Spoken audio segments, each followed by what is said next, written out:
Hello, this is Little Green Ghouls, and welcome back to Goosebumps Revisited, a series where I break down a classic Goosebumps book and any episode that goes along with it. I will also be telling up some Goosebumps cliches and classic moments.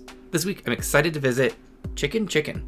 This is yet another one I never read, but man, have I heard a lot about it. This one is fairly notorious as one of the worst Goosebumps books, but I'm not gonna lie, I feel like I've read a lot worse in this series. I actually really like chickens, so maybe that influenced my perception of the story, but I found this book to be a funnier read than some of Stein's other attempts at silly scary. If you haven't read this one yet, you need to check it out, even if I personally found it a bit overhyped. I think this 1997 cover is fine. We've already had a kid's head on an animal body with Why I'm Afraid of Bees. I think the cover would have been much better if the transformation from the book was actually depicted. By the end of the story, Crystal's running around with feathers poking out of her skin, deformed fleshy beak lips, and her head was narrowing with beady little bird eyes on the side of her head. Like, I pictured her looking genuinely disturbing, and it would have been fun to see. The 2007 slime border flips the image and goes with purple and orange versus blue on blue, which is fine with me because I feel like we've had plenty of blue covers. It's also kind of fun to note that the 2007 version is the way that Jacob has actually had it originally, because on the 1997 cover his signature is backwards. Again, there wasn't any additional merchandise aside from our usual trading card book tear-out, and a metallic sticker of the cover, and one of the dummies from Night of the Living Dummy 3, I think his name was Chester or something. Our front tag says, "It's a finger-licking nightmare." And I have to say, this is one of my favorite tags so far because it's a reference to KFC's finger-looking good slogan. Although I'm more of a Popeyes guy myself, Cane's is a close second though. Our back tag says, "Don't call them chicken legs." And I got whiplash from an actual good front tag to this dud, but let's check out the blurb on the back. Everyone in Goshen Falls knows about Weird Vanessa. She dresses in all black, wears black lipstick, and puts spells on people. At least, that's what they say. Crystal and her brother Cole know you can't believe everything you hear. But that was before they made Vanessa mad. Before she whispered the strange warning, "Chicken, chicken." Because now, something really weird has happened. Crystal's lips have turned as hard as a bird's beak, and Cole has started growing ugly white feathers all over his body. Okay, let's start this summary. The book opens with our introduction to Crystal, and right off the bat, her and I are not off to a good start. Her first words are, "I hate chickens, I think they're filthy creatures and they smell." I happen to love chickens, and I can't wait to get some of my own at my next place. I grew up with like 20 chickens, and I think they're hilarious and a lot smarter than people give them credit for. If you pay attention, they all have their own weird little personalities. So yeah, fuck you Crystal, chickens are great. They are dirty though, I'll give her that. Crystal then continues her tirade against chickens with, "I carry the seed bucket out to the backyard and they come scurrying over, clucking and squawking and flapping their greasy wings. I hate the way they brush up against my legs as they peck the seeds off the ground. Their feathers are so rough and scratchy. My brother Cole and I are always trying to convince my parents to get rid of the chickens." I view this as cute little chickens happily racing over to eat and living their best lives. Crystal and her brother Cole need to get a grip. Crystal resents her parents from taking her from the Bronx at age 4 to live in the countryside of Goshen Falls. Her parents are computer programmers but have a little hobby farm. Crystal's parents are living my dream. Crystal continues her chores and stops to note the tangy aroma of potatoes in the air. Potatoes are a lot of wonderful things, but tangy is not one of them. Earthy smelling, if anything. Crystal realizes she doesn't know where her brother Cole has gotten off to, and we're back to the siblings who hate each other dynamic since Crystal thinks Cole is an immature brat and always has to chase after him. She wanders into the small town in search of Cole and gets some intel that he's headed down to the pond with his friend Anthony. The issue is this pond belongs to Vanessa, who is notorious in this small town. Vanessa is very witchy. She's pale and wears all black with black fingernails and black lipstick, and even has a classic black cat. This kind of non-conformist behavior in small-town America has landed Vanessa a pariah. The local kids have made it a game of trespassing on her property, knocking on her windows, and fleeing the scene. As part of this Vanessa tormenting, Crystal even casually mentions how some kids like to make her cat screech. So, any sympathy I have for these local children is gone. I hope she turns them into grease for her broomstick. Crystal locates Cole with a herd of little hooligans getting ready to fill Vanessa's mailbox with water. It appears Cole is the ringleader of this operation and has dared 2 kids, Franny and Jeremy, to vandalize Vanessa's property.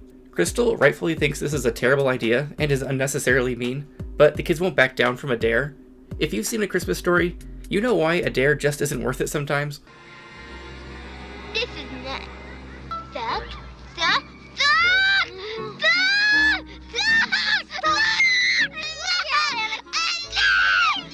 Cole's friend Anthony suddenly has a change of heart and begs Franny and Jeremy not to follow through on the dare. He reminds them all of what happened to little Tommy Portage, where Vanessa supposedly put a spell on him, causing his head to swell up into a massive spongy mess. Cole offers to complete the dare instead because he's a tool, but the peer pressure proves to be too strong for Franny and Jeremy, so they head off to fill up Vanessa's mailbox with water. The group watches in silence as the two kids nearly complete their mission when Vanessa suddenly bursts out onto the porch. Franny and Jeremy are somehow able to escape unnoticed despite being right next to the front door, but Crystal, Cole, and Anthony all lock eyes with Vanessa before fleeing the scene. The kids race full speed home without ever looking back. Once in the house, Crystal worries that Vanessa is going to think they were the ones who ruined her mail and will be getting her revenge. Anthony thinks they should return to the house and rat out Jeremy and Franny just to be safe, but Cole thinks this is snitch behavior and won't hear of it. I'm kind of with Cole on this one. Crystal goes to get some iced tea from the fridge, but starts screaming in pain in a chapter cliffhanger. This ends up being an early contender for the Clunky Cliffhanger Award because this girl just shut her own hand in the fridge. I'd like to know how it's physically possible to do this, and how it could result in the kind of pain that warrants hollering. Like, listen to this dramatic-ass girl. I shuddered in pain. Whoa. What happened? He cried. I shook my hand, trying to shake away the throbbing. The fridge door I managed to choke out. I slammed it on my hand. I shook my hand some more, then I tested each finger. I could move them. Nothing broken. Crystal then begins to worry this fridge accident could somehow be the work of Vanessa. I think Crystal needs to take a breath here. Their parents arrive on the scene and send Cole out to round up some chickens who have wandered off too far. Both Cole and Crystal act like this is some sort of impossible task, but if you just pretend to have some food, chickens will come running as fast as their little legs can carry them. Chickens are like little garbage disposals with never-ending appetites. We jump to later that night, and Crystal is still distraught over shutting the fridge on her own hand and is worried about Vanessa's curse to the point she can't fall asleep. While staring into the darkness of her bedroom, she's suddenly horrified by the appearance of a figure in a long black dress and black veil on a chapter cliffhanger. This ends up just being Cole in full Vanessa costume because he is dedicated to this scare. Crystal vows revenge and chases him out of her room, where she then proceeds to fall asleep and has nightmares about Vanessa's giant black cat trying to eat her. Crystal is easily rattled, I'm learning. It's then breakfast the next morning, where Crystal is discussing buying a birthday present for her friend Lucy Ann's upcoming birthday party. Crystal is then rudely interrupted by Cole coming down the stairs with sores all over his face in a chapter cliffhanger. This again ends up being another prank courtesy of Cole, but his mom is pissed this time because she's literally getting ready to dial 911. We jump to a few days later, and Crystal, Cole, and Anthony are all wandering around this small downtown. Crystal is off to buy a present for Lucy Ann, which of course is a CD because like I mentioned last week, CDs are the birthday gift of choice in Goosebumps. Before she's able to get in the store, Cole begins tossing an egg back and forth with Anthony. I guess this boy just always keeps an egg handy. This results in the egg landing on Anthony's head and the two boys get into a street brawl. While Crystal is trying her best to separate the two boys, all three of the kids suddenly crash into Vanessa, who's minding her own business just wandering out of the grocery store. Vanessa's grocery bags go flying and stuff breaks open all over the sidewalk. Anthony flees the scene shouting sorry and leaves Crystal and Cole just standing there in shock. Vanessa is furious and points to both Cole and Crystal and then whispers, "Chicken, chicken."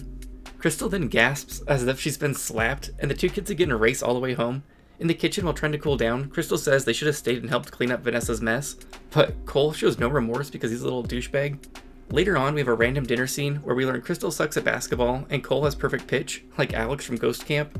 We then hop to choir practice the next day and spend way too long talking about choir nonsense, but I did like Stein's nod to his own roots with the discussion around the song Beautiful Ohio. This is a small town, so both Crystal and Cole are in the same choir together, despite being in different grades. Cole goes to sing his solo, and all that comes out is buck, buck, buck, buck, buck. Cole is an annoying ass, so everybody assumes he's just joking around, but soon it becomes clear that all he can do is buck and cluck like a chicken. We abruptly cut back to the house, and Crystal is busy chastising Cole for ruining choir practice, but he insists he couldn't help it and thinks Vanessa did it. Crystal's like bullshit because her brother is the boy who cried wolf at this point. At bedtime, Crystal's trying to fall asleep when she hears clucking sounds outside of her window. She gets up and looks out the window and gasps in a chapter cliffhanger. What is she so frightened by? Nothing. She literally sees nothing. She then realizes the clucking is coming from the other side of the wall and wonders what Cole is trying to prove by clucking all to himself in his bedroom. We then hop to Lucy Ann's birthday party, where literally nothing happens for an entire chapter. Lucy Ann gets a Discman, so I guess that's cool. But we're at the halfway point of this book, and not much has happened other than I don't like Crystal's chicken-hating ass, and I think Cole is an asshole. At the start of the next chapter, it's cake time, and while singing Happy Birthday, Crystal really begins to struggle. She keeps making clicking sounds, and her lips suddenly feel really dry. She also can't eat the cake without choking. She asks Lucy Ann for chapstick, but Lucy Ann has a hard time understanding her. Eventually, Crystal makes her way to the bathroom, where she sees her reflection in the mirror and screams in horror. This next part is kinda gross. Bright red, my lips poked out from my face. I ran a finger across them. Both lips were bumpy, hard and bumpy. I tapped my lips with my finger. It made a soft click. My lips were hard. They didn't feel like skin anymore. They felt as hard as fingernails. Tick, tick, I clicked them. Opened and closed my mouth, staring hard at my ugly reflection in the mirror. Had my lips grown some sort of crust? Were my real lips underneath? I raised both hands and struggled to pull the crusty part off. But no crust. The hard lips were attached to my face. Ow, I gasped. My lips clicked shut. What's happening to me? It's like a bird beak. Crystal thinks some sort of allergic reaction is causing her to have bird beak lips. Then she leaves the bathroom in a mission to sneak out of the house unnoticed. She races home for the third time in this book where she finds Cole home alone. He seems to be too distressed himself to notice her bird beak lips, but he's busy sprouting white feathers on his neck and shoulders. Crystal thinks this is a prank at first and begins yanking the feathers out of his skin while he screeches in pain before she realizes he's telling the truth. The two siblings intermittently cluck back and forth at each other while trying to figure out what the fuck is happening to them. She then sits him down and gently plucks the remaining feathers out, and that's when he notices her bird beak. Cole's an ass, so he's like, wow, you look disgusting. Despite her trying to be nice about his recent deformity, the feather plucking made me think of Black Swan for sure. Go away!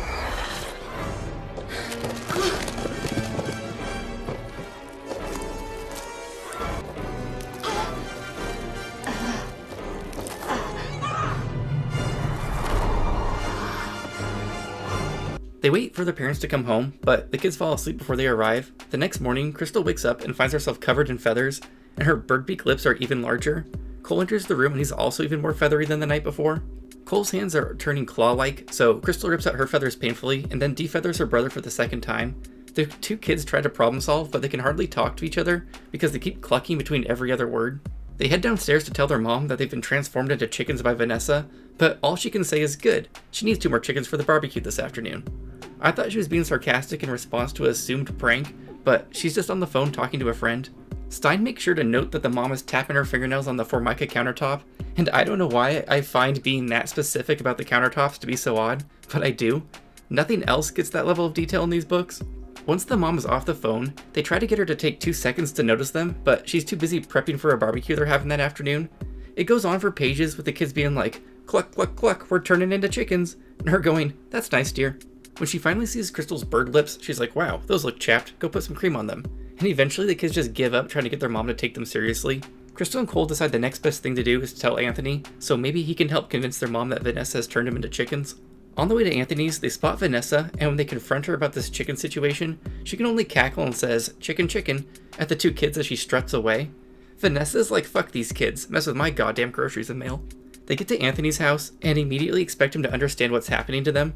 Like, when he doesn't process right away that these 2 kids are turning into chickens, Crystal and Cole just give up and run back home. Like, they don't even bother to tell him about the chicken shit with Vanessa. They're just like, oh my god, Anthony is so dumb, let's get out of here. Back at the house, Crystal sits in her room plucking feathers, and is given up on telling her mom anything because she's just so busy with that barbecue.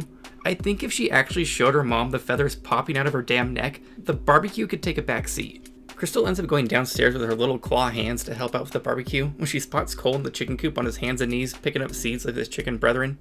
The mom is annoyed Cole's acting this way in front of the party guests and sends Crystal out there to collect him, but once she's out there, she can't resist the call of the seeds and begins pecking them off the ground too. It then just transitions to school the next day because I guess how do you end a scene like that in any sort of natural way?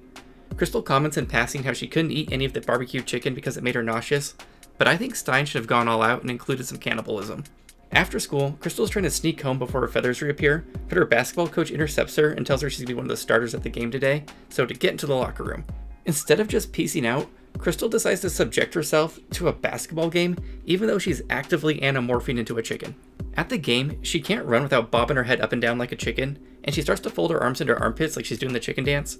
The coach is getting pissed, and when Crystal looks down, she sees her legs are now covered in white feathers. We again just transition away from the scene to dinner time because fuck trying to write a cohesive story, right? The kids then hide in their bedrooms during dinner because they're committed to not telling their parents they need help because they don't want them to think it's just a joke.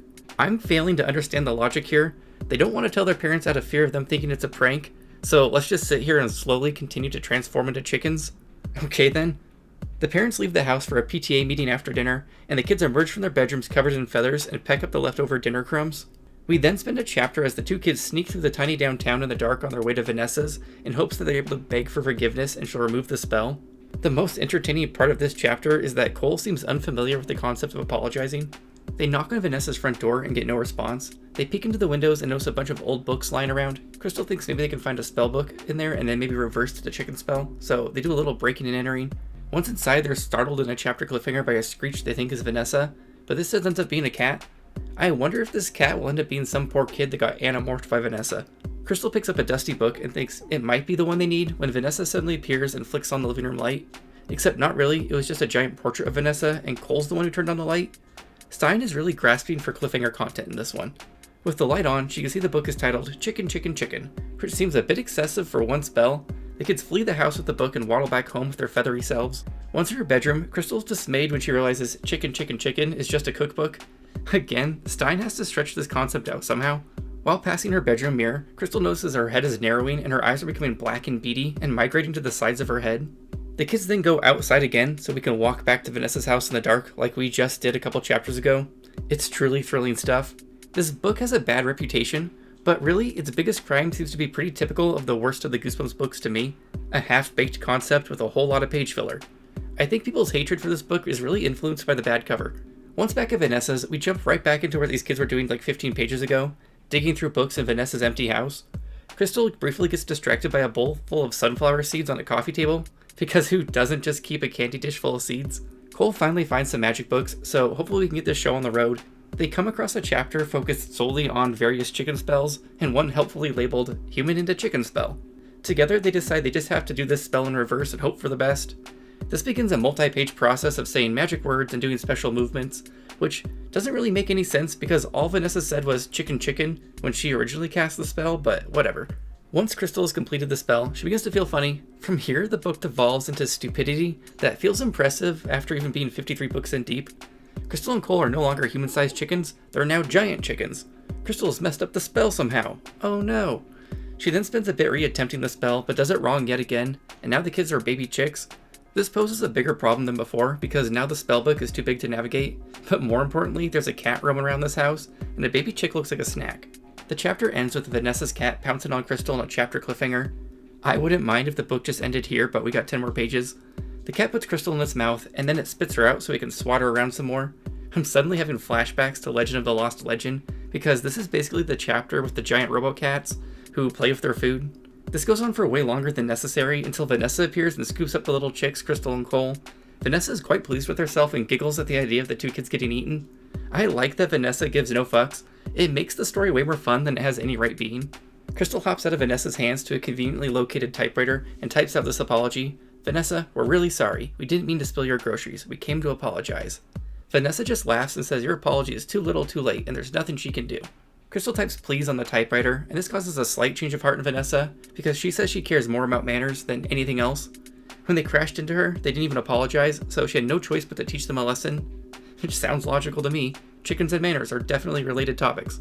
Anthony got off easy because he shouted sorry as he fled the scene of the crime. Crystal then has another idea and drafts a thank you note that says, "Thank you for explaining to us, and thank you for trying to teach us to be polite. Yours truly, Cole and Crystal." This delights Vanessa because I guess she cares more about manners than grammar. She is shocked they would write her a thank you card and then transforms the kids back into humans. She then offers the kids a soda because spell work is thirsty work, and both kids make sure to say thank you. However, in a final page twist, Cole lets out an enormous burp that causes Crystal to giggle. Vanessa does not see the humor in this and whispers, "Pig, pig." And that's how this one ends, with Cole dragging Crystal down with him yet again. Like I mentioned the past 2 weeks, there's no episode pairing for this book, so we're finishing the trilogy with Part 3's Escape from Carlsville. I've enjoyed the trilogy for the original content that it is. I definitely thought Part 1 was stronger than last week's though, so let's see where Part 3 ranks. In case you forgot, Todd got sucked into Carlsville at the very end of Part 2. Hello? Can anybody hear me? Maybe they're gonna worship this kid like he's their god. Todd Erickson, Yes? you're our grand prize winner. I'm loving Carl's outfits as per usual. You're in Carlsville, my boy. And this is your day. Step away from the child, ma'am. Congratulations. I like that he just gets pelted with like a clump of streamers.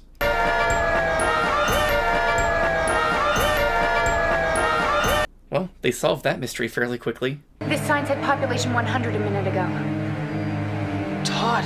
This suddenly feels very 1979's Tourist Trap.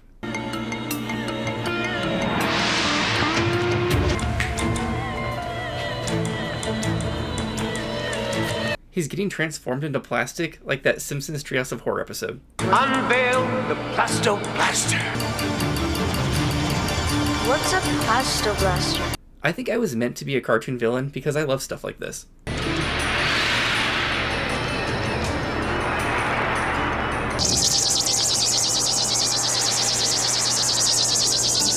Of course. Everyone here is a plastic figurine. About time they got there.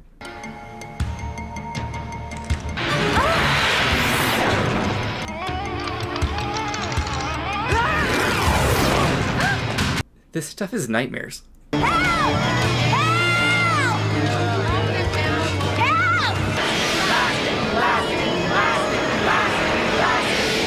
I basically already said this, but I really like the set in this one. It was a good choice. It will go with the color of your eyes. Oh damn, look at Carl being sinister. I don't want money. I want power. King Carl of Carlsville. My hobby is to get kids under my power. Does that scare you? Yes. It should. I tell you, this won't hurt. No. Good. Because it does. Welcome to Carlsville. I like that the solution was just to unplug it.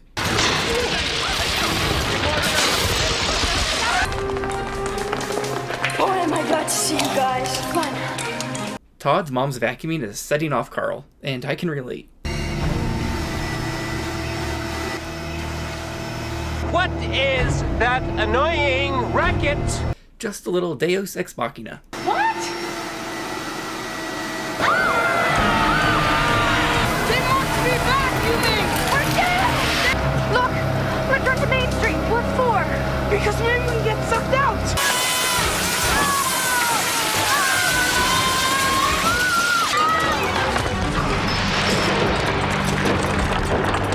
I was hoping for some Honey I Shrunk the Kids shenanigans. Is that all of it? All but the king of Carlsville. That's Carl's head. Yeah, it's gotta be. There always has to be one last scare. It's the rules.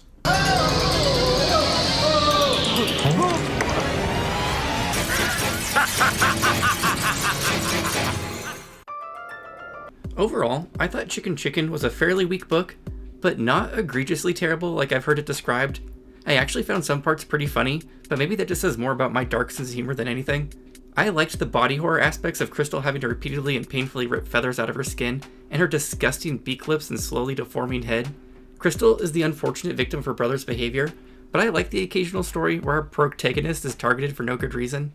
My biggest complaint with this story was pretty typical of my least favorite Goosebumps books, and that's of lots and lots of page filler to pad what is essentially just one idea.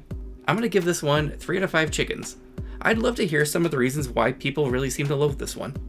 Okay, on to our totals. Chicken Chicken didn't have any vomit, shoulder scares, or was only a dreams, but it did have some 90s moments. In Getting Jiggy with the 90s, we had 2 90s moments.